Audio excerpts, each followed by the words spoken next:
UP में CM योगी की सरकार में महिला सशक्तिकरण और महिला सुरक्षा पर सबसे ज्यादा काम होता है, लेकिन इन सब के बावजूद भी प्रयागराज में रहने वाली ऋचा मिश्रा पिछले 13 सालों से अपने हक की लड़ाई कई गुंडों से लड़ती आ रही हैं। आपको बता दें कि प्रयागराज की ऋचा मिश्रा, जिनका सीधा आरोप यह है कि उनकी ही जमीन पर अवैध कब्जा करके 2 डॉक्टरों ने आलीशान अस्पताल खड़ा कर दिया है। ऋचा का कहना है कि 2012 में ऋचा के घर पर 4 मुख्य लोग, जिनमें संजीव जैन, आफ्ताब फारूक, डॉक्टर अजय शुक्ला और डॉक्टर वीके अग्रवाल ने पहले अवैध कब्जा किया गया, फिर गुंडों के जरिए उनके घर से उनके माता पिता और पिता को निकाल कर जबरन घर पर बुलडोजर चलाया और अवैध कागजात के जरिए घर पर कब्जा कर उसका घर तोड़ा गया और फिर वह अवैध निर्माण कर एक आलीशान अस्पताल बना दिया गया।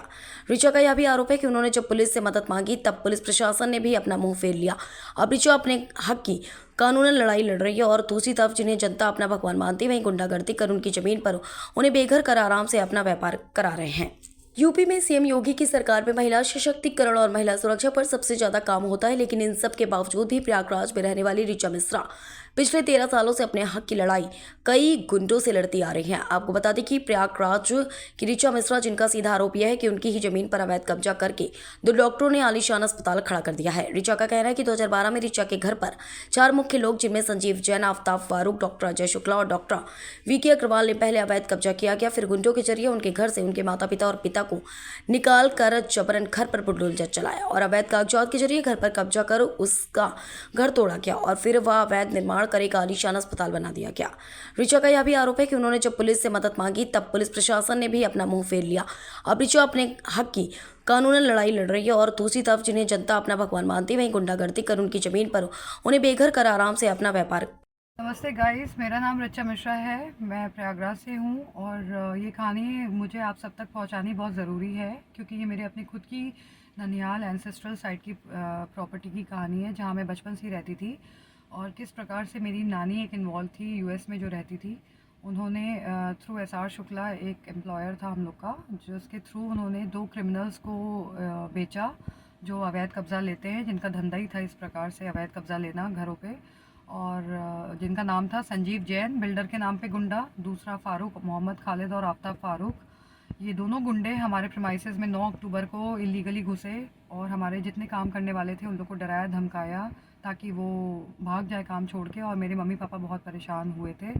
जब मेरे डैड गए कंप्लेन लिखवाने तो उन्होंने वहाँ पे जो एसओ महेंद्र वर्मा करके था जॉर्ज टाउन थाने का, उसने एफआईआर दर्ज नहीं किया।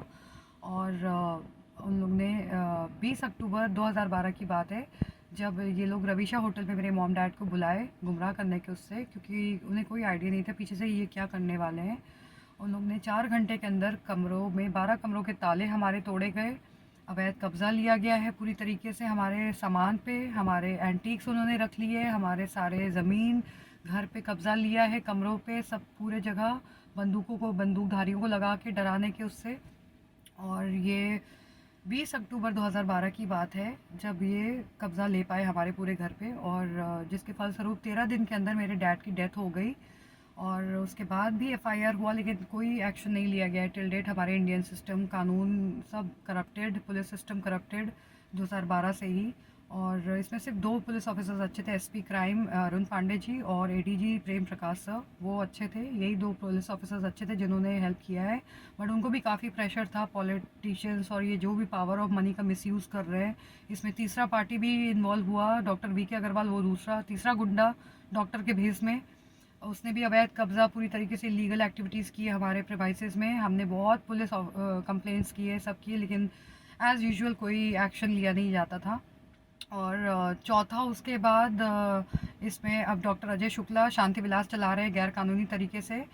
और टिल डेट आज मैं मॉम डैड सबको खो चुकी हूँ, कोई एक्शन नहीं लिया गया। I am still fighting the case, so I please need help. And अगर कल को मेरे जान को कोई खतरा हुआ तो ये सब इन्वॉल्व रहेंगे। Thank you.